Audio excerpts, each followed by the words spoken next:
Hello, Janksters, and welcome to another edition of the MagicJank podcast. In fact, the first episode of the podcast in 2024. We're actually recording this just before, though, and that's going to be the big thing that we talk about today. We want to look forward. We can definitely, discuss a little bit of what happened in 2023 as well, because it was a very eventful year, I think, for a lot of us. But primarily, I want to look forward to 2024. I think there's some really cool things coming down the pipe, and pike, I suppose is the expression.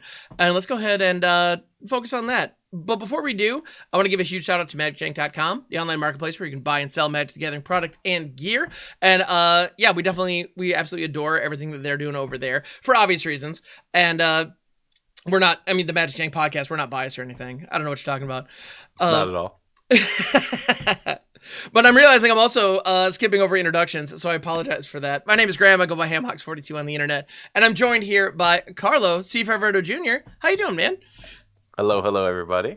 All right. Well, yes, we're members of Team MagicJank, and actually over on MagicJank.com, not only is it a marketplace where you can buy and sell Magic the Gathering products, gears, singles, sealed products, quivers. It's a great place to get those. You can also find our official merch stores for all the folks on Team MagicJank. So tons of great stuff happening over there. In any event. But yeah, so Carlo, thanks for joining me today on this lovely New Year's Eve when we're recording this, nice and early in the morning before all the festivities. Yeah, it's a good time. It's funny, actually. I was at I actually went to, on a weird personal note, I went to a birthday party last night. And so I'm feeling a little tired. And I was the designated driver, so I wasn't, but it was one of those things where it's like, wait, staying up late partying. This isn't how this is supposed to, it's always how it's supposed to happen. Oh, I know, right? Yeah, we're going to do this a little bit earlier as well. And then we're going to do it again. Let's be real. I'm going to be in bed by 10 tonight, I'm sure of it. But but regardless. But yeah. So how's it going for you, man? How are things in the world of C. Favredo Jr. over on all the things? Yeah, going great. Streaming as per usual over on Twitch. We have a great community thing going over on our channel, and today is New Year's Eve, which means I, of course, will be streaming tonight through till the ball drops. Love it. Just to give folks a place to hang, because not everybody goes out and celebrates in what I guess would be considered the traditional way. So doesn't mean we can't beat up on some people on the arena ladder to ring in the new year. I have no doubt plenty of people get beat up on the arena ladder. That's totally possible too. Also a fine way to ring it in. Yeah. I think the season resets today at some point. So it likely means we will be making that climb back up to Mythic again with the viewer decks. Love it. So that'll be interesting. But yeah, everything's going good. We just got back from DreamHack Atlanta was a couple weeks ago. So that was exciting. Big thank you to Headology that filled in for me while we were doing that. That was a great experience. I know my socials are linked below, so if you want to check that out, there's a bunch of pictures out there on Instagram and such. Of the DreamHack experience, and it's all on DreamHack's website too, apparently, by the way. Sweet. So that was an awesome time. I got to go there and meet a bunch of other Magic creators who were invited by DreamHack. They were having the regional championship there, which was Pioneer. So I got to watch a bunch of people play Magic because I wasn't there to play in the regional championship, but I was there to stream in the Creator Hub, so that was fun. Excellent. It was an awesome experience to see people entering the main hall and then being in the Creator Hub with a big flat screen TV there that was playing the stream live so people could watch me play the arena games. That is so cool. As we were doing it. It was a little distracting, even though, obviously we had, a noise canceling headsets going on, and the mics were actually really great quality this year, so you didn't really hear too much, background noise. Even though that place was loud from the different music that was being played in the Monster Energy arcade and the different games people were playing, Starfield and League of Legends and stuff on these big stages. It looked like mini stadiums inside of this place. That was great. The only thing I didn't get to do was meet T-Pain, but I tried. T-Pain was there to do a D&D live session, a one-shot at 12:30 on Sunday, but T-Pain came to DreamHack on Saturday, and we got kicked out of the creator arena for cleaning. Oh And no. then T-Pain came in and sat down and streamed from the Creator Hub, but could only be T-Pain in there at that given time. So we didn't Oh, get to meet T-Pain or anything like this. that's a Um, bummer. but Yeah. we were in the same room, so that counts for something, right? Absolutely. Um, so that was awesome. I got to meet a bunch of friends from Twitch, whether they were viewers. I got to actually play Commander with Mama Boo. I don't know if you know Mama Boo is in I do Twitch know chat. Mama Boo. Mama Boo's But lovely. Mama Boo came with a friend, and so we got to play a game of Commander there. That's And incredible. I got to play with Max Damage and Griffin Rider and Paradabo and the Darkstream and all of the MTG Rebellion folks were there, so we got to play some awesome games and just hang and chill. Um, got to go out to eat with people. Foster Dawson, I got to meet him. I Nice. got to meet a bunch of different creators that we just went out and had a bunch of fun. And so it was truly a magical weekend, but it was at an event that wasn't necessarily a magic event. Hmm. So that was great to see. I did get to beat up on some people in Super Smash Brothers. That was super exciting. Nice. Haven't played that game in a hot minute, but Kirby is goated, so Oh, Kirby's the best. Yeah. we do that. But yeah, it was a great time. I was happy to go. Um, Definitely would love to go again next year. They had my face on the wall. I was like, "What is this?" That's You pretty know, surreal. Yeah. yeah. Absolutely. So I was like, "Wow!" Like they went all out for the people who they brought on as creators for the event. And I was like, "Nope, here's just little old me. I'm walking through the convention center like everybody else." That So it was a rules. fun time. Um, Yeah. Atlanta is an amazing city. Infinite amounts of money for parking if you wanted to park anywhere there. But other than that, it was a good time. Dude, that rips. I love it. Yeah. Well, and it's funny because I was actually in the chat during that DreamHack stream, and it was super cool. The energy was palpable. Like it carried through. Like we could Yeah, tell that this great stuff was happening. And yeah, you're right. I was actually shocked about the mics because it was your voice was loud and clear, and there was just kind of this low rumble behind it. And that yeah. was it. And it's just like that Meanwhile, convention if I hall was here and I is took like off my headset, you could hear I'm sure it'd be all of the very deafening. loud music. Absolutely. Yeah, Oh yeah. But no, it was super cool, and I gotta say, and you did a great job too of just kind of painting the picture for the audience, explaining what you were seeing, kind of where it was. The idea that you were right there at the entrance as people were walking in, you're just chilling there doing your thing. The fact that people could walk right yeah, past like the front of the desk, and like a couple people, I think Max Damage, I think he actually did like walk up and just say hey while in the middle of the stream. yeah, Like yeah. I don't know, that was lovely. Like Like, imagine streaming on the two monitors set up in front of you hmm and literally a crowd of like 15, 20 people standing watching your game while you're streaming in front of you. that's Right? incredible. Like I love it. streaming on Twitch, we don't see the crowd of people. We see Right. like the number of viewers that are in the chat, but hmm we don't see people sitting there watching. And like for a good 10 minutes, there was like this hold up like at my station of people watching me cast Galta into three different dinosaurs onto the battlefield. You know what I mean? Oh, Uh, so it was a great time. And like I said, they did a really good job of having like QR codes open so people could go and follow you on the platform who were there live at DreamHack. Even though we had our stuff, like I had our tokens that we would hand out and stuff like this, right. Yeah. um, but it was great. They did everything amazing from like a marketing perspective to make sure that their creators' information got out there. DreamHack Magic did features on a lot of the Magic creators throughout the Hmm. week to like boast and hype that hey, these people will be here. Here's some interesting stuff about them. Check it out. Go to the website. If you went and entered any of our names, you got like percentage off your ticket to get in for the day. Like that's how you do it. That's Um, awesome. Yeah. and so I'm hoping, right now we are in a standard regional championship qualifier season begins in January, and that season feeds DreamHack Dallas in Texas.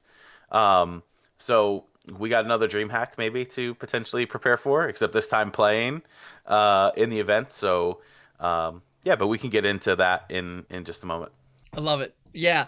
And I think so yeah, that DreamHack event sounds like it was really a phenomenal, kind of capstone on the year as far as that event is concerned. And I think overall events this year were really just off the hook, or the chain, or the charts, or whatever they need to be off of. My goodness. Yeah, we had 3 Magic Cons here in the States, and then there was one overseas as well. It was Barcelona this year. If I'm trying to remember, like Amsterdam's next year. So yeah. And I gotta say, I was able to attend all 3 of the ones that were stateside, and they were a blast. I gotta say, they were an absolutely phenomenal time. I think they've been very well organized, and the Pro Tour was very prominently featured at all of them. So it was definitely a celebration of competitive Magic, while also having plenty of opportunities for casual play, and they improved as they went. I mean, Philadelphia was an awesome experience. And that was actually the first time you and I got to meet in person, was for MagicCon Philly. And by the way, if anybody out there is curious, yes, Carlo does give great hugs. If you were curious, he absolutely does. And it is what it is, man. But in any event, it was a great opportunity to meet people who, at that point, for me anyway, I had always been just names and faces on screens, and then to be surrounded. There was a moment where I think we were getting ready for a game of Commander, and it was like you, me, Uncle Russ, the nerdy Steve, being able to banter back and forth with the nerdy Steve, where both of us are using our voices, was one of those moments where I realized, normally one of us has to chat here, but no, we're just talking. It's like, oh, this is nice. I like this. Yeah, that was when it really hit me. It's like, oh no, this is, my Twitter feed and my Twitch feeds have all just kind of come to life in this area, and there's a level of just understanding, acceptance, and dare I say, just joy and love in those environments. That is just, there's something about this game that brings a certain type of person. And I think all of us in our own little universes were just kind of that one person who was like that. And now we're getting thousands of those people all in one space at once. It's really cool. And they've been absolutely fantastic. And I can't wait for, we have MagicCon Chicago coming up. In just a little over a month now, just shy of 2 months as of this recording. And I'm excited for that. It's going to be an absolute blast. And I have no doubt that there are plenty of events throughout the year that are going to be just amazing. And I know it's funny, I need to clear my schedule to make it to as many of them as possible, because hearing about, PAX Unplugged and DreamHack and all these other events that went on, I felt like there was something happening every single weekend that I wished I had been there. And yeah, it was absolutely amazing. So bottom line, moral of the story from our perspective, I think it's fair to say, our review for events that feature Magic the Gathering moving forward, if you can make them, you probably should. They're they're worth it. That was definitely my experience. Yeah, so, and if you had been to older events, if you've ever been to Grand Prix before, Grand Prix were always great for the competitive Magic scene, or if you just wanted to show up and play side events. And I think the misconception is that stuff doesn't happen at MagicCon, but it does, right? You can just go and show up and play a bunch of side events. You don't have to play in the big event. At Chicago, they're going to have a 75K for standard. That awards Pro Tour invites for the top 8, which is great. You don't have to go just to play in the Secret Lair Showdown, right? To try to get yourself a cool Secret Lair looking Ragavan or something else. You could just show up and play Magic how you want. If you just want to roam the room and find random Commander games, you could do that. That's what I did in Philly and in Vegas. I just went throughout the room and I said, hey, y'all want to jam a game of Commander? And we sit down and we talk and we say, okay, are we trying to infinite combo each other, or are we trying to do just casual Commander with our cool decks? And the answer most of the time was casual Commander with our cool decks. So just sit down and have a good time and play some Magic, and I met a lot of people that way. And I think us as, creators, that's what we should be doing, right? We should be branching out, not just doing networking with each other, but networking with the community. Right? Because not everybody knows who we are. And I'm very humbled all the time. And I say, I'm nobody. But I want to show up and play some Magic with people. Right? I don't want to play Magic with the same people over and over and over again. We know what we're playing, right? It's fine to chill with your friends.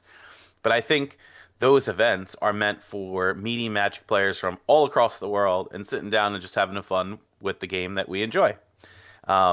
And that's what I did in Philly and in Vegas. You know, I went around to different random pods. I got to play Wizards Tower, which was a cool take on like Judges Tower with a random group of Excellent. people. Um, you know, that was an awesome time. I love it. And just seeing what people have created to play casually in the game that they love. And you didn't have to pay more than the ticket to get into MagicCon to be able to do Hmm. that. Yeah, and the badges are Um, pretty reasonably priced. I mean, travel is going yeah, to be the biggest expense most of the time. So if there's one sure. near you, just do it. Like, Yeah. the badges themselves are actually very reasonably priced. Yeah. Yeah, now this year there's only two that are stateside and one that is abroad, right? So you mentioned Yep. Amsterdam abroad. We have Chicago coming up in February, and then Vegas on Halloween weekend. Hello, Ooh, in the city that never sleeps. that'll be No, a that's New party. York. Something like this. I don't know, Sin but City. it's in Yeah. Vegas, Sin City. My apologies. Yeah, all Um, good. it I, doesn't I sleep also either, think it by the doesn't way. sleep. Just I yeah, suspect there's very little sleep happening in Vegas as well. um, but they're going to be awesome. You know, and if Vegas was any indication on how big or awesome that Chicago is going to be, you Hmm. know, I am ready for any and all of those experiences. But even if there are other events happening near you, like SCG Con, right? There's one coming up in Cincinnati in a few weeks. Hmm. Even though they are focused on like their competitive event, I think they got a modern 20K coming up. You can just show up and play in the command zone and have fun like you would at any MagicCon. You can Absolutely. show up and play inside events. You can play other games other than Magic there. I think they got like Flesh and Blood and Lorcana going on too.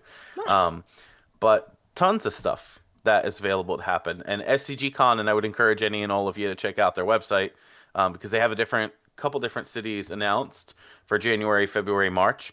March is in Philadelphia, but it is at the Valley Forge Casino, which is right Okay. outside the city.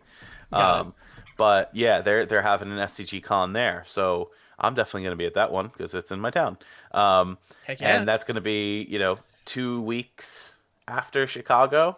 So imagine going from one big event to another, I love it. making sure these things are on our calendars. But yeah, there's tons of different events coming up. Go, you know. Just go. Yep. And even if you just go for a day, you don't even have to go for the whole weekend. You know, Hmm. do what suits you best, right? Some people, 3 days of a con is overwhelming, and it Hmm. can be. But Totally. maybe one day is all you need, and if you decide you want to go back the next day, then you do that. But the events are definitely worth going to. Tons of vendors there. You missing some foils for your decks because I bet you the vendors have them. Hmm. I found one foil, and I know I could order them on like TCG Player, Sure. or some other website. But I've been missing for my Essica Planeswalker Commander deck. I've been missing Vraska Relic Seeker foil, literally for like 3 years, and I just refused to order it online. And I found a vendor at DreamHack who had the foil, and I was Nice. like, no way! It was like $2. I was like, how? What are What the were the chances I chances? find this particular card foil Yep. here? And I'm like, yeah, like that's what we're here for. 100%. So, um, Yeah. yeah, And tons of stuff to do. yeah, there was one vendor in Vegas. I wish I had remembered the name of the store so I could give them a proper shout out because they had a really cool setup going where they had like bulk rares. Like they had brought just those big boxes of bulk rares. And they're like, anything you find in this box is two for $1. Anything you find in Yep. this box is like, three for $1 or whatever. And so like it was just their way of offloading some of their big products. And I gotta say, I did Yep. dig through a couple of those boxes. And I ended up walking away with, a handful of stuff, but Mm-hmm. including one of the big hits in there was they had a Mirari's Wake in like the two for Oh $1 wow. box. I was like, Yeah. Mirari's Wake for 50 cents. Don't mind if I do. Yeah. you know, Yeah. They're always great yeah, finds. It's great finds. It Commander was really Player's cool. Paradise for sure. Oh my goodness, yes. Yeah, if you have an idea for a deck and you just want to be able to pick up some extra stuff for it, especially if you've got kind of a loose deck list in mind, you're gonna find some bangers. I guarantee it. Mm-hmm. If you keep your eyes out. It's really cool. Yeah, that and there have been just, members of Wizard staff walking around just handing stuff out as well. Like the number of times in Yeah. the middle of a game, somebody will just like walk over, drop a collector booster in the middle, like winner gets that, and then they just keep walking, like, Yeah. Yeah. okay, sweet. The booster pack fairies from Right, Vegas. I remember exactly. that Yeah, it's for great. sure. Yeah. And so yeah, the it is a celebration of Magic, and it's a blast. So yeah, the events coming up in 2024, I know that I'm definitely going to be prioritizing them very, very highly. I want to make sure that I'm able to attend as many as I possibly can, because they're consistently amazing. And I also do agree, I totally agree with your concept about networking with the audience. I think it's very easy to focus on just trying to meet, the creators who are bigger than us, and just try to kind of rub elbows and kind of hobnob a little bit, and focus more on the networking for future collaboration opportunities and all that jazz. And that's important. It's part of it.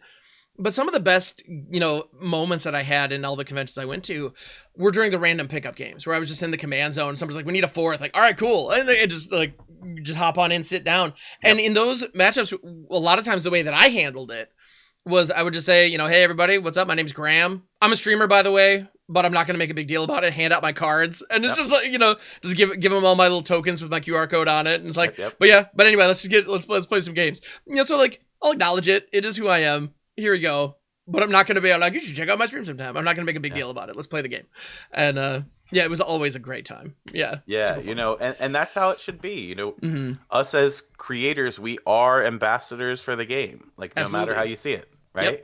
Yep. Official or not, we are. Right. Yep. And, people look to creators of any size for some type of inspiration somewhere, most of the time, right? Or if they just want to chill out and watch awesome games of Magic. And truly, at the MagicCons, we felt like that, right? Because I could tell you, just from being, someone who had the creator badge for Vegas, the influencer team, Diana does an amazing job. Jesse Hill did an amazing job as the community manager for Arena. Making sure that the creators always had product or something to hand out to the community was great. They might have given you like a couple packs to give out, or here's this booster box. Take this booster box of packs and give it out to people as they stop by to see you and say hello. And if you need any more, let me know. We've got all the product that you could ever need, right? And then when we showed up for the Frodo dance party, they handed you collector booster packs as you walk through the door, or they gave you like little lottery tickets that you could buy for like $20 and get handed like $50 worth of product back. So all in all, I think the teams have done amazing in promoting the game and hyping up the game, hyping up the experiences at all of those events, and then providing us the resources to be able to do it. I mean, they're doing it right. And, it's great to see the other creators who are hopping on board and also doing the same thing, which is great. But yeah, just the awesome ability to play with the community is honestly what's the best. And yeah, we don't go ahead and promote and say, "Hey, I'm streamer X. You need to follow me on these platforms and I'll sit down and play Commander with you." It's not like that. We just literally just sit down and play the game. Me and you, we're the same person. I just might have these cool tokens that I give you and say, "Hey, if you want to check it out, that's fine. If you don't, that's fine either. But you can use this as your food token that you can turn into a creature with your tough cookie." So there's these things that exist. But yeah, I'm looking forward to Chicago. Obviously we know some stuff about Chicago, but we can't necessarily say it out there yet. But y'all are going to love what they put on. It's gonna be super fun. It's gonna be very fun. I'm hoping that they bring back the Gavin Verhey's Unknown events for Chicago. I think those were widely popular at MagicCons last year. Those were to get huge like the hit. test cards. And I was sorting some bulk yesterday, and I found some of the test cards that I got from the Gavin Verhey event. Don't ask me why I ended up in my bulk, but I found this Yawgmoth's Testament with all this Phyrexian writing on it. I love it. But yeah, they were definitely the most fun events to play in at MagicCon because it was super relaxed. It was a sealed event. You got to open test cards. You got to open mystery booster cards. You got to open whatever current set cards were. And you just walked around with a little placard. And when you found somebody who was ready for a new match, boom, played your 3 rounds, get your victory cards at the end. And it was a good time. So, yeah, that's definitely awesome. looking forward to the events in 2024. Yeah. Oh my goodness. Absolutely cannot wait. So in addition to new events, we have a whole slate of new sets coming out as well in 2024. So I got to say, I think this year we saw a lot of really cool, a lot of really cool stuff happening. I got to say, I feel like the sets this year were all pretty solid. I feel like they all did a good job of bringing new elements to the game. Even without, the standard rotation, that getting removed. As we both play standard quite a bit on Arena, and I don't know about you, but I definitely felt it. I'm aware. The Tri-Lance and Rafine leaving would have been pretty nice, but alas, it is what it is. But at the same time, with each set, even despite that, even having this kind of incumbent class of cards that was all really solid, each new set did bring its own spin on the format. Like the Esper Legends that you're playing against right now is completely different from the Esper Legends that you were playing against 6 months ago, or 8 months ago, or 9 months ago. It's still Esper Legends, but with a little bit the extra actual cast flavor has changed. Yeah, exactly. The actual 75 has changed dramatically. So that's something, and I'm very eager to see what's going to happen moving forward. So in 2024, we have a whole slate of sets coming. First up, we have Ravnica Remastered, which is going to be dropping very shortly. That one is a full reprint set. Mm-hmm. And so we're not seeing any brand new cards there. No legalities are going to change. Old border and serialized Shocklands. That is, yes. If you need your shocks, now is a good time to pick those up, because it'll actually be very interesting to see which of the Shocklands are going to be more valuable, the old ones or the new ones. Yeah. That's something I'm curious about. But anyway, time will tell on that. But so that's great. The number of sets that have taken place in Ravnica is pretty massive, and so the pool that they could draw from here was just very big. And so that set is looking pretty promising. After that, we have Murders at Karlov Manor, which is kind of the cozy murder mystery set, which is going to be actually the set that will have just come out when we're going to be in Chicago. So that is going to be Pro Tour Murders at Karlov Manor. Is that in February? So that should prove interesting, I think. And I'm fascinated to see again how that's going to shake up different the standard environment and whatnot. So that's our first standard set of the year. After that, we have the Fallout Universes Beyond product, which I know a lot of people are just full on ravenous for. That is one that I didn't realize how big the Fallout fandom was and how passionate they are, but holy cow, is that real? The Fallout Wasteland. We just all want that. I do. Yeah, I want the Wasteland. That's the bottom line. The moment I saw that one card, that's it. That's all I needed. I was like, whatever else happens, they got this right. So awesome. Then after that, we have Outlaws of Thunder Junction, which is presumably going to be the, I would imagine that's going to be the climactic conclusion of Kellen's arc.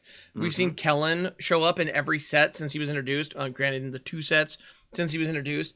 And we've also seen artwork from Murders at Karlov Manor, where Kellen is going to be present as well.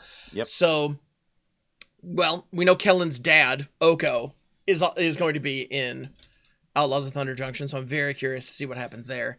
The question is, Oko villain or Oko hero? Who knows? That is a question.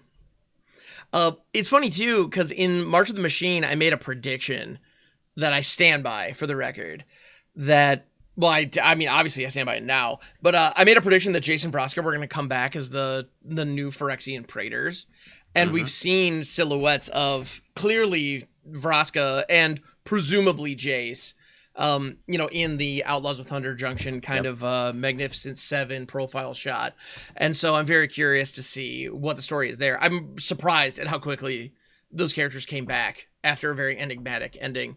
Meanwhile, Emrakul still trapped in Innistrad Moon, but whatever. But yet it's Rakdos who gets to travel interplanar throughout the multiverse. So that'll be interesting to see what happens in the Karlov story. Yes. See what happens there. Yeah, I think I saw a theory that he was in fact the murderer in the Murders of Karlov Manor, or like a suspect for something, and he was like basically run out of Ravnica and escaped into Thunder Junction or something. It's like I could buy that. Also who would have thought a demon is the one who does this? Yeah, I mean the demon who created the murder carnival is in fact a murderer. Like, okay. Anyway, sorry. That's one of those things where that's actually the only issue that I have with the Murders at Karlov Manor. Is it's like, are we gonna make a big deal about one death when like at a Rakdos party dozens of people die every night? I'm pretty sure, but whatever. I'm interested to see the story there, but regardless. So after Outlaws of Thunder Junction, we do have Modern Horizons 3, because the Modern Horizons train ain't got no brakes. But this time, Modern Horizons 3 is going to be entering Arena, which is pretty exciting. So yeah, the full set, and for the first time ever, Modern Horizons 3 is going to have double-faced cards that Yes. didn't exist in the Modern Horizons beforehand. So I'm just going to make the prediction now that the double-faced cards will also be free spells, because Modern Horizons loves to do that, to shake up the format. So double-faced free spells, that's my prediction. I bet you're right. Are they going to be, modal where one side's free, one side isn't? Or are they Right. going to be, free to transform with, pitching a card or something? I don't know. Hmm. Yeah, it'll be very interesting to see. And it'll be Um, interesting to see if they take any other Eternal existing cards and make them modern legal, like they did with Counterspell. yeah, that is a great opportunity. Are there any predictions on that front? Ones that you'd like to see there? I don't know of any predictions. I would say maybe they would actually pull the trigger and bring Force of Will to Modern. I don't Ooh, think so, though, because you would need to have something as powerful as that put into the set also. And I don't know that I'm ready for that type of an effect, another type of that effect to come to Modern. Um, sure. it's already still messed up. Who would have thought? They banned a card from the scam deck, and the scam deck is still the top played deck in the format. It's wild. Yeah, no. Um, it would be interesting to me if, what I would really like to see, because they haven't unbanned Splinter Twin in Modern yet. I would really like to see if they pull the trigger and print Splinter Twin in Modern Horizons 3, then choose to unban it, and as a way to promote and hype the set, give us serialized Splinter Twins. People would lose their mind. Oh Yeah, my they would. goodness. So Yeah. just know, come back to this podcast in case it happens. Yes. But if in case We're- you need a selling point, Wizards, serialized Splinter Twins and unbanning in the format. There it Sounds is. great. That honestly, if they didn't discuss that, they're missing out because that's massive. I love it. Oh my goodness. So yeah, we're gonna go ahead and mark that right now. Down in history at around the 31-minute mark That's right. on the MagicJank podcast. Yeah. All right. That's awesome, dude. That'd be sick. Oh my goodness, serialized Splinter Twins. Yeah. Yeah. And the collective discourse around it, people would just lids would be flipped all over. That'd be great. All right. Then after that, we have the Assassin's Creed set, which is funny because people are losing their mind over the Fallout set, and people are going crazy about theorizing towards the Final Fantasy set or the Marvel set that they've announced that we don't know almost nothing about at this point. A lot of people are talking about those. I have yet to hear a single piece of authentic earned media related to the Assassin's Creed product. Not one. Nope. Like the amount of hype that doesn't exist for that is shocking. So, And Assassin's Creed, that set, like Lord of the Rings, makes modern legal cards, like new cards. oh, it is okay. Yeah, so it's like That'll be not interesting. only the Commander product, but also the boosters aren't draftable. So like Doctor Who, right? Doctor Who came out, Mhm. only expanded into Commander, only had one type of booster that was collector boosters. Hello. But Assassin's Creed is going to have new Beyond boosters. So I don't know what that means. We don't know what it means yet. We just know that it's not draftable, but that the Mhm. cards are going straight into Modern. Yeah, that'll be interesting. I think that choice of IP was interesting because I don't feel like the lore of Assassin's Creed has really gotten anyone excited. Like I remember when the very first game came out, I was still in college and I was studying to be a video games journalist. So obviously things have changed in on my path. But so I remember that when that first game came out, the lore was the thing people liked the least about it. Because it was marketed as this historical, you know, action game, and then you get into the game proper and it's like, oh, but there's some futuristic story about how you're actually teleporting into past memories, and it's just like, wait, what? Again, yeah, that was the worst received part of that entire franchise. And I have yet to, I don't know, I don't think the IP carries the same kind of intrigue that a lot of these other IPs carry. Mm-hmm. So I feel like the gameplay is really what makes Assassin's Creed games continue to succeed. And the moment you translate that onto Magic cards, you lose the gameplay. Yeah, You're no longer a sneaky assassin. You're now a card game player. It's like, oh, I drew Leonardo da Vinci or I drew Ezio. Like, who cares? I hate to be super cynical about it, but I think that was a bold choice, and I don't think that particular set Unless, you know what, there could be a couple of, whatever the Orcish Mowmasters is in that set, who knows, maybe the Wrist Blade is like an insane, free equipment that gives like a +4 power or something. Like, I don't know, we'll see. But like, unless there's something incredibly broken in that set, I think it's just gonna fade into obscurity faster than most sets. Anyway, after that though, we have 2 sets that are gonna be going into Standard that are actually introducing brand new planes, which I'm very excited about. We have Bloomburrow, and then followed by Duskmorn as the holiday release. So yeah, and Bloomburrow is supposed to be the plane of anthropomorphic animals, where there will be absolutely no humans on the plane at all. But it also says that Bloomburrow is the start of the Dragonstorm arc of the new story. So definitely to the, your point, Ham, that, Thunder Junction is likely the climax of the Kellen storyline once Kellen finds Daddy. But this definitely is going to go into a new arc of the story. And maybe, who knows, the Dragonstorm arc ends up finding us Nicol Bolas again somehow. That would be great. Wizards, please. Thank you, story writers. Make it happen. But what I'm excited for Bloomburrow is squirrels. Like, can we get some squirrels into Standard? And hopefully the answer is yes. I would love to see a Chatterfang card here in Bloomburrow. Chatterfang is a beloved card from Modern Horizons, so we would love to see it here. Maybe if the story writers would love to make Chatterfang into the first Squirrel Planeswalker, that would be great too. If we only get 1 Planeswalker per set, it better be Chatterfang here. If there's no humans, so you are narrowing down the amount of possible Planeswalkers that could exist on this plane. Because remember, they've made it to where they're only printing 1 Planeswalker per set now, rather than 3 or 4, which they were doing before. So, please, writers, create Chatterfang into igniting their spark and becoming a Planeswalker. That would be great. That'd be so good. So that would be great to see for Bloomburrow. And that set comes out in quarter 3. Yeah, quarter 3, 2024. Or no, that one I believe is quarter 4. Or no, that is quarter 3. Yep. Oh, wow. Yeah. Very cool. Yeah, that's going to be interesting. And I think Chatterfang is a good call. If they don't do some nod to Chatterfang and the Modern Horizons 2 squirrels, I'll be shocked. Right. Absolutely shocked. It's funny, too, actually. It's funny that you mentioned squirrels, because I know Bloomburrow is one of those franchises that, one of those settings that when I first saw the promotional art, the first image that they spoiled is the artwork that we were just even showing on the timeline that we were displaying for the YouTube version. It's a mouse holding a sword with a cape facing off against a wolf. And that's on fire. That is on fire. The wolf is on fire, which is pretty dope, let's be honest. And it's a cool piece of art. It's an interesting setting.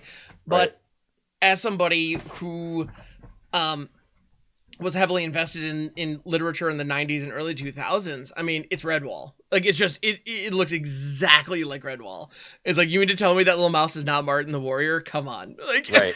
And, so that's one of those things where at this point we know very little about it. And the aesthetic is similar to that. I have complete faith that there will be a lot of changes in the way the world feels is going to be different despite the surface level similarities. I'm hopeful to find out what those are. And to be completely honest, there was another piece of art that was spoiled, and it showed a squirrel like with a staff and like a gnarled cloak, and was clearly like a necromancer. And it's like, all right, I'm in. Let's go. And with Chatterfang being, a green squirrel with a black activation cost, squirrels being a creature type that's heavily supported in like black-green with graveyard recursion stuff, like it fits, and it could actually help support, other squirrel decks that we've seen in the past. And so if you have a squirrel deck in Commander, you're going to be eating great here really soon. Yeah. It's going to be fun to see what happens there. And I have no doubt that mouse and rat and fox and all these things are going to get supported as well. We have cards like Werefox Bodyguard that cares about non-fox creatures. Well, like, it's a good piece of removal, and it cares about that, and it's going to be legal in Standard at the same time as a set featuring a ton of woodland animals. I would be shocked if foxes are not a supported creature type there. Right. Anyway, it'll be interesting to see. I'm very that set has kind of my imagination going, which is always a good sign. So I'm excited to see what happens there. And then the final standard set of the year is going to be Duskmourn. And I'm curious, do you have any feelings about Duskmourn? Well, we don't know what plane it takes place on Mm-hmm. because it is just a house of horror somewhere on some plane. Who knows? And it's supposed to take on horror differently than we've seen in the past with like the Phyrexia sets or Innistrad.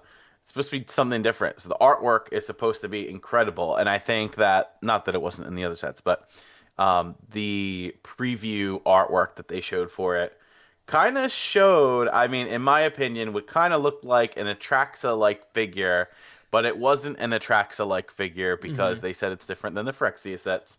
But it kind of reminds me of that. It's drawn similarly to some of those things that we have seen. But how big is this mansion? And what are they all doing in this House of Horrors? Where does that go with this Dragonstorm story arc? I don't know. Are there dragons in the House of Horrors? Are dragons horror? Probably not. Who knows? Is Nicol Bolas, is the spirit plane in Duskmourn House of Horrors? Who knows? Who knows? Who knows? Yeah, there could easily be an Bolas is a little scary. Can we get an effigy of Nicol Bolas in the House of Horrors? That would be great.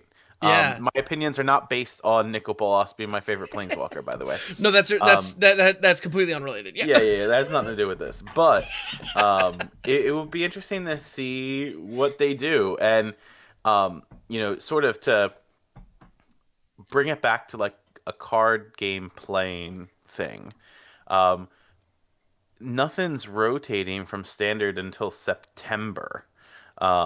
And that's relevant. So the first that quarter of 2024 would be when Bloomburrow comes out. That's quarter 3. So when Bloomburrow releases, we will lose some sets from standard. That would be the Innistrad sets. And maybe one more. I think we lose 3 sets from standard or 4 sets from standard at that time. But that's when rotation happens. The oldest set in standard on Bloomburrow's release will be Dominaria United. So anything pre-Dominaria United will rotate out of the format. So it'll be interesting to see how those cards interact with each other. That will put standard more towards a time in which the cards were created to interact with each other. Yep. Because the current cards that are going to be coming out in that started with Lost Caverns of Ixalan, those cards were not meant to interact with Innistrad cards. So keep that in mind. So any wacky combos that are going on aren't supposed to be in standard right now. So it'll be interesting to see how Bloomburrow and Duskmourn reshape what would be a new standard at that time. Absolutely. So what you're saying is in my control decks, I might have an opportunity to play Farsight Ritual finally. That's you might. That's a good possibility. I'm looking forward to that. Yeah. And considering the bargain mechanic in Wilds of Eldraine, that mechanic actually gets better starting with Mortars of Karloff Manor because we're making clue tokens again. So now we all have clues, bloods, food tokens, power stones, all of that. And treasures, of course. And treasures. Yeah. So let's hope that the bargain mechanic cards make a comeback.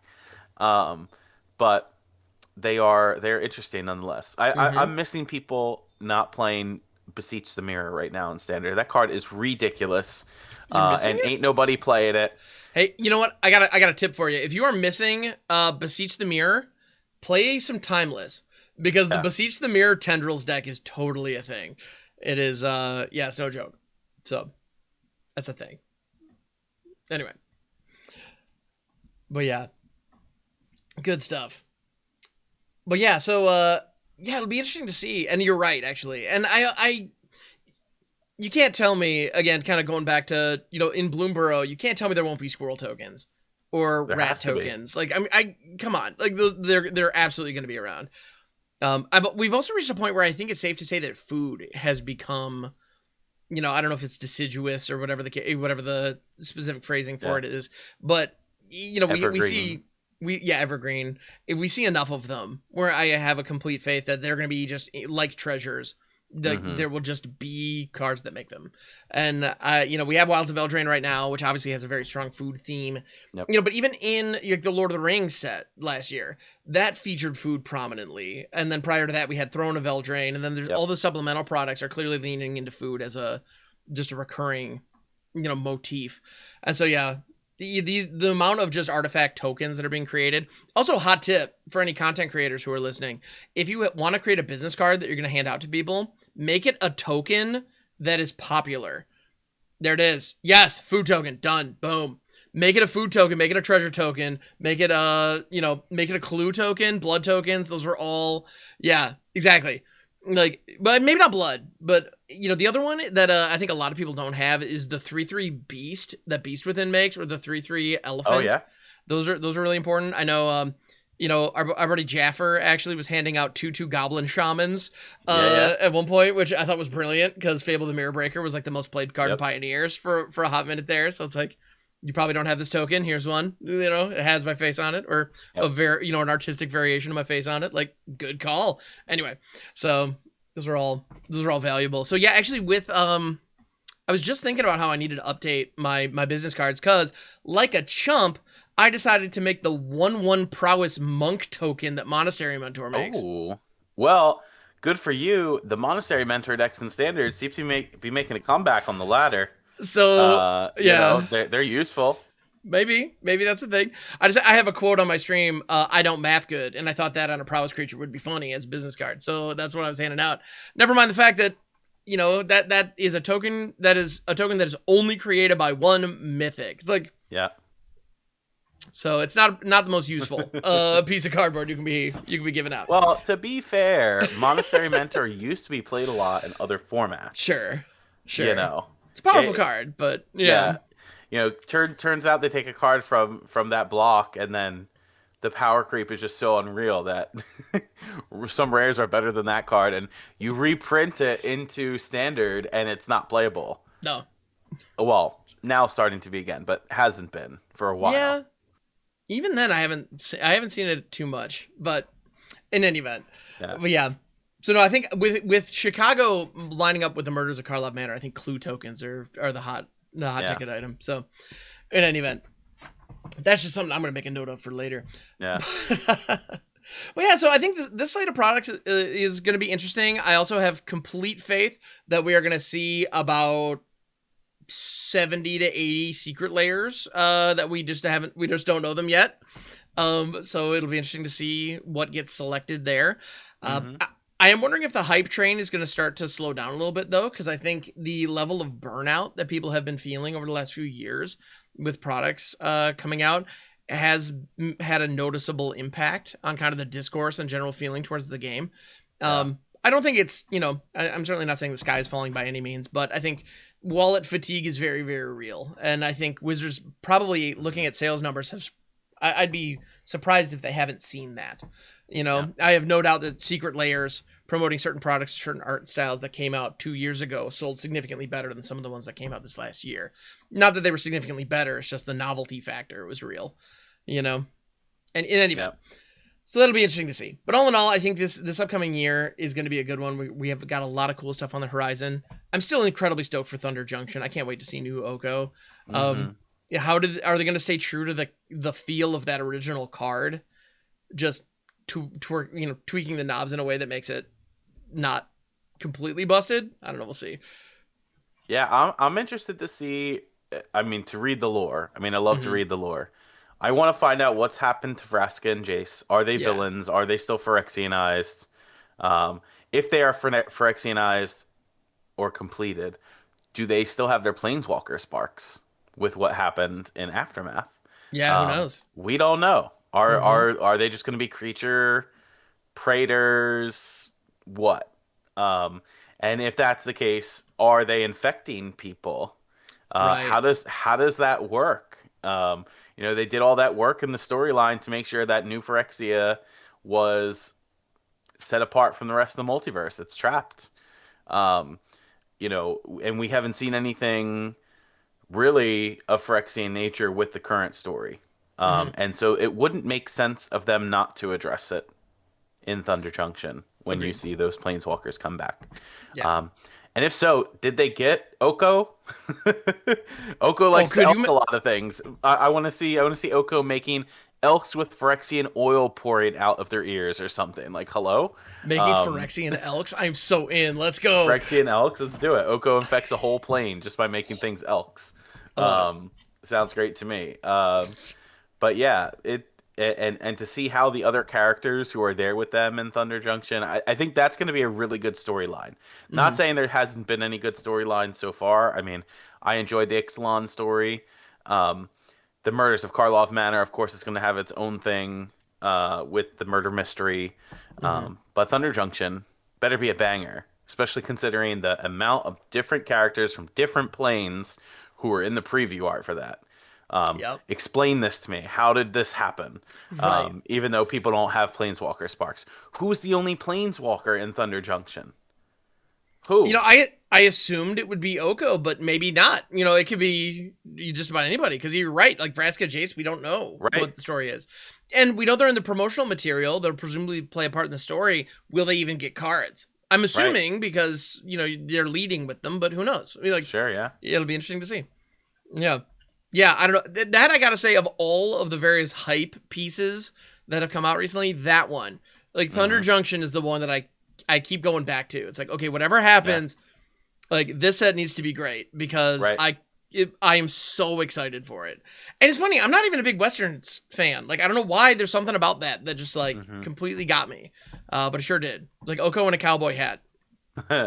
We have that now. You can't take that We have away. it. Yeah. Yeah. So I'm excited. But Will yeah, Kellen also have a cowboy hat? I mean, if any card is printed without some flavor of cowboy hat, I think they're missing out. Right.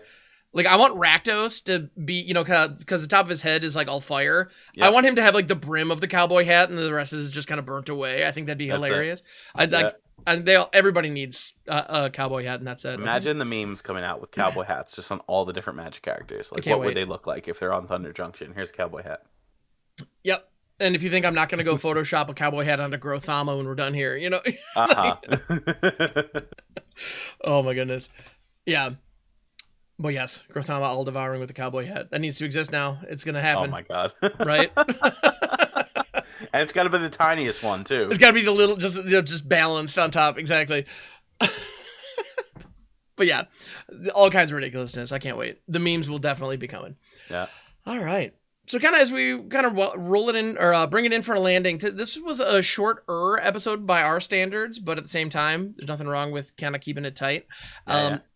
Are there any last thoughts that you have kind of looking back on 2023 or looking forward to 2024 that you wanted to share with folks before we sign off? Yeah, I mean, 2023 was a great year. It was great to see lots of these events come back, to be able to come back to, considering the pandemic and everything like that.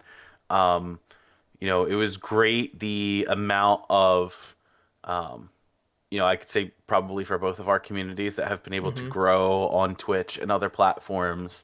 And nothing but thankful for that.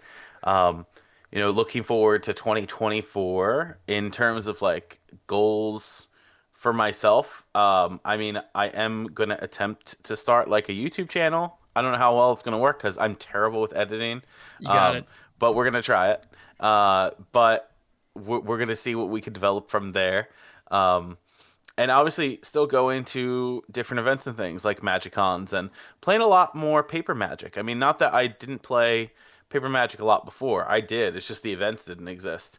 I'm ramping and ready to go for the standard RCQ season that goes from January through March. And I got on my calendar 6 different events I'm going to from January to February. And that doesn't include MagicCon. So, like the weeks that Mhm. MagicCon isn't happening or that an SCG is happening, there's an RCQ around me, thankfully within like less than an hour's driving distance. So I'm excited to take the standard decks we play on Arena and take them to RCQs and just see how we do. I think one of my stream days are going to focus on, okay, well, what are we playing in this week's RCQ? Here's the deck that we're going to test and see how we do. So I'm excited for that.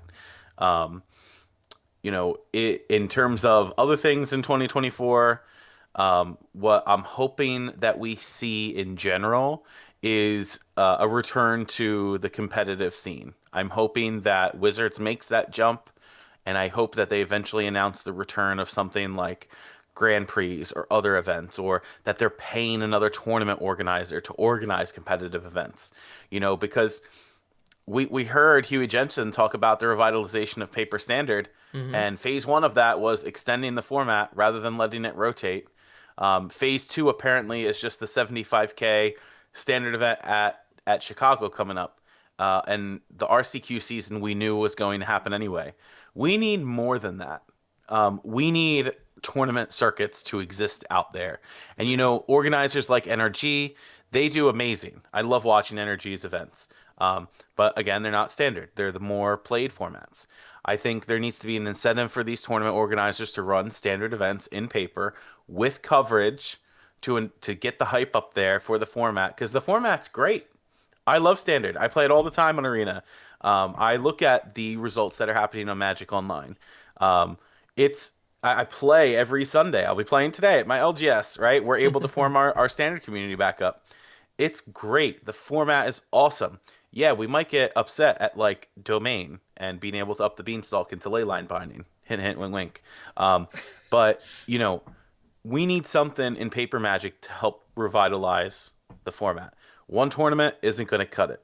One RCQ season isn't going to cut it. I love the rotating RCQ system though by format. I Mm-hmm. think that's great.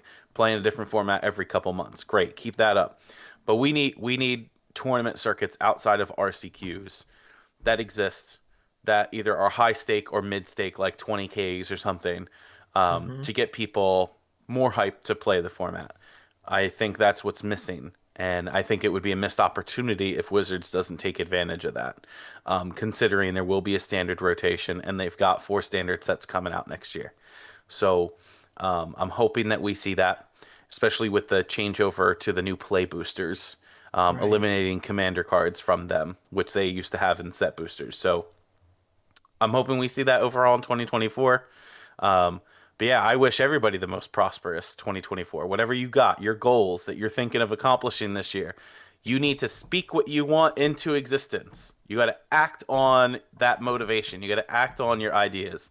If you don't, it doesn't happen, right? Like, be the Yeah. go-getter.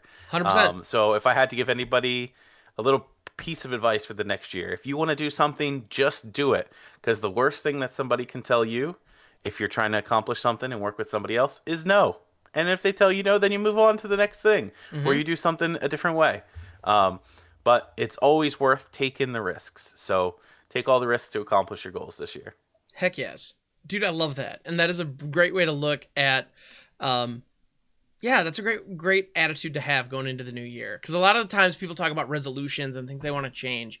And rather than trying to commit to one specific thing, I think really just try to be very diligent about your perspective and your mindset.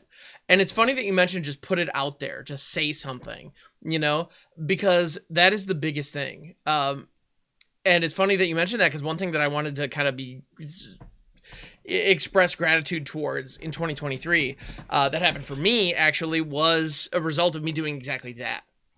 So go with me back to Q4 of 2022 even. Let's go further and further back.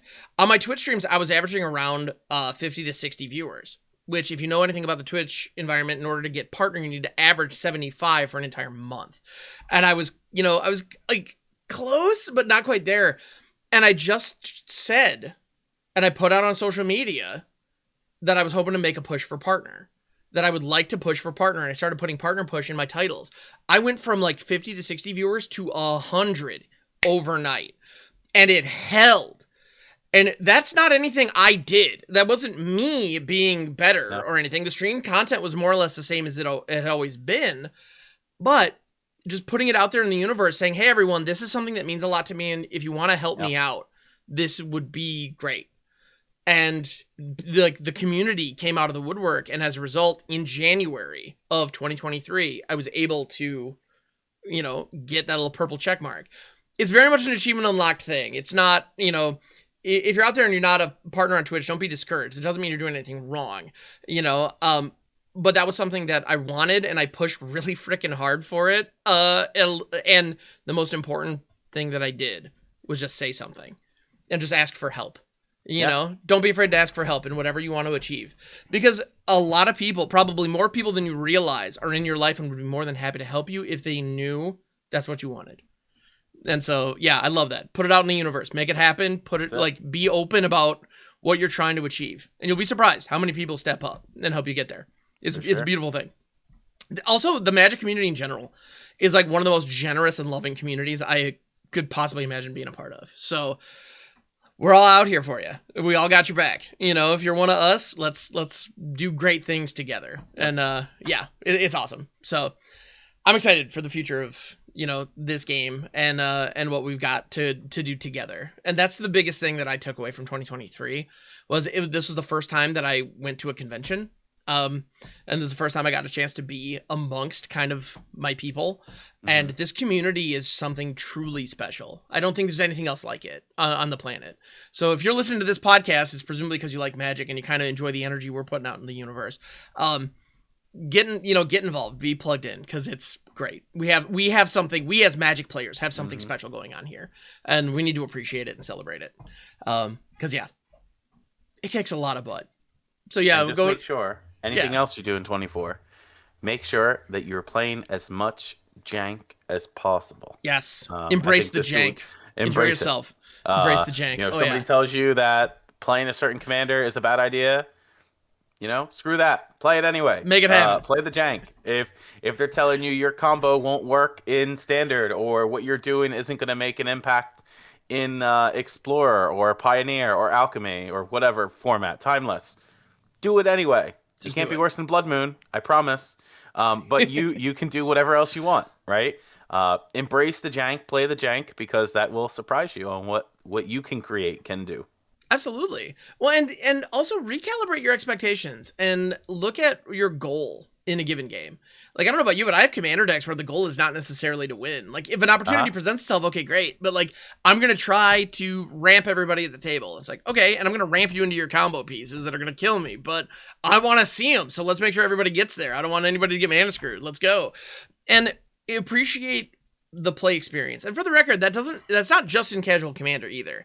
If you're in a competitive environment, your opponent has a really great sequence, even if, you know, it cuts you out of getting into top 8 or something, like, you're welcome to be disappointed with that. But if your opponent does something cool, and like, don't hesitate to acknowledge, like, that was a really great game. Well done. Like, you know, and even if it's just a matter of getting lucky. And for the record, when you get super lucky, acknowledge that's what it is, because that's okay. It's a high variance game. It happens. 100%. You know, like, just acknowledge, like, man, if I hadn't drawn that, you would have had me. You know? But I did, so here we are. You know, shake and move on to the next game. But I don't know, sportsmanship is something that I think is important in this game, and I think that's something we should all, and it's competitive, casual, whatever the case may be. Just appreciate each other, respect each other, and I think that's when the games are their best, is when everybody is bringing a positive, welcoming vibe to the experience. And yeah, and that's something that I know I've definitely seen quite a bit over the last few years, and I'm looking forward to seeing a lot more of it in 2024, because yeah, I think there's going to be more of a focus on that. Ian, I know I've already started seeing some discourse about that on Twitter, and you know, the discussion around etiquette is becoming more of a focus, and so hopefully a lot of people take that to heart and are doing the right thing to make it a great experience for everybody. Yeah, in any event. With that, I think we can go ahead and, you know, look back on 2023 very fondly with a lot of great things. And, yeah, looking forward to 2024. So thank you, everybody, for tuning in. This podcast has also been, like, a lot of fun. We, actually, was our first episode was 2023. It was, yeah. Yeah. So, this podcast is a new thing that happened this year. It's funny. This year has felt like an absolute whirlwind. It's been going on forever, and also it just started. Yeah, but this podcast and kind of this team growing has been an awesome part of this year, and I know that we've got a lot of great things coming. So like and subscribe for all of that fun stuff that's going to be coming down the way. Yes, subscribing is free on YouTube. Just FYI. Absolutely, just hit the button. Anyway, but yes, thank you so much, everyone. We appreciate you. Keep the jank flowing, and we'll catch you on the next one, everybody. Catch you on the next one.